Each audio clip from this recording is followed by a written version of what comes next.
আসসালামু আলাইকুম। আশা করি সবাই ভালো আছেন।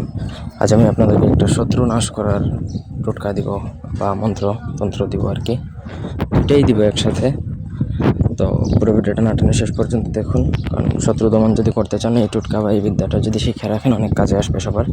আপনাদের ব্যক্তিগত যে কোনো কাজ আমাদেরকে দিয়ে করাতে চাইলে স্ক্রিনে দেওয়া নাম্বারে সরাসরি ফোনে, হোয়াটসঅ্যাপে বা ইমোতে যোগাযোগ করে যে কোনো কাজ করাতে পারবেন, দেশে বা দেশের বাইরে থেকে। তো এখানে প্রথম যে নিয়মটা হচ্ছে একটা লাঠি হাতে নিয়ে সূরা নাস পাঠ করবেন এবং প্রত্যেকবার নাস যখন পাঠ করবেন, যেমন কুল আউযু বিরাব্বিন নাস করার সময় লাঠিটা মাটিতে গাড়তে হবে, ঠিক আছে?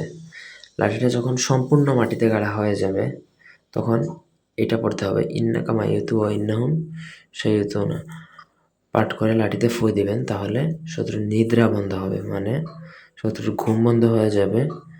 এই হচ্ছে একটা নিয়ম। একটা নিয়ম হচ্ছে পুরাতন কবরের কিছু মাটি নিয়ে ৭০ বার আরবি শব্দ যেটা হা অক্ষর যেটা, সেটা পরে মাটিতে ফুঁ দিয়ে সেই মাটিটা যদি শত্রুর ঘরে ছিটিয়ে দিতে পারেন, তাহলে কিন্তু শত্রুর ঘর একবারে চিরতরে ধ্বংস হয়ে যাবে। খুবই ভয়ঙ্কর লেভেলের একটা টোটকা। এটা যদি অন্যায়ভাবে করেন তাহলে আপনার ক্ষতি হতে পারে।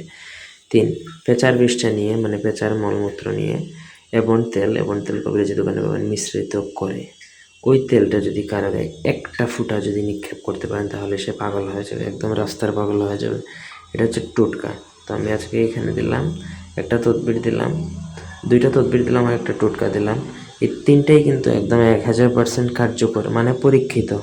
আমার অলরেডি পরীক্ষা করা হয়ে গেছে। এটা করবেন, বন্দুকের গুলি মিস হবে, আপনার কাজ মিস হবে না। 100তে 1000% কাজ হবেই হবে। ধন্যবাদ।